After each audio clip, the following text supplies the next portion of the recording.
Prendre un exemple très simple de la vie courante, l'âge, le vieillissement.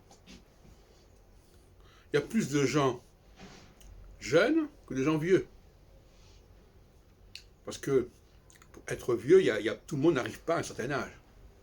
Donc on voit bien que déjà, rien que dans ce processus de vieillissement, il y a déjà une sélection qui se fait. Ceux qui parviennent à un certain âge et ceux qui n'y parviennent pas.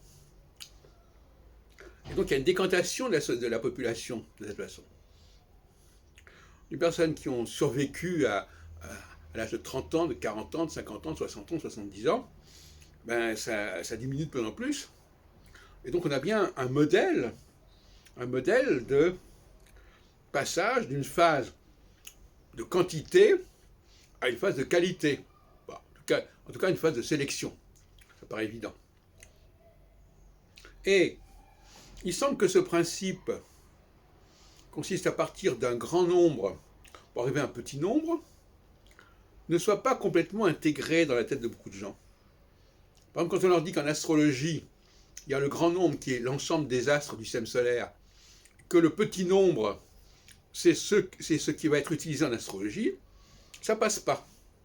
Pour eux, l'astrologie, c'est le grand nombre, ce qui est en contradiction avec notre expérience de la réalité sociale. Alors l'expérience de la réalité sociale, pour moi, c'est le modèle que doit suivre l'astrologie, avec lequel l'astrologie doit être en corrélation. Ça me paraît fondamental.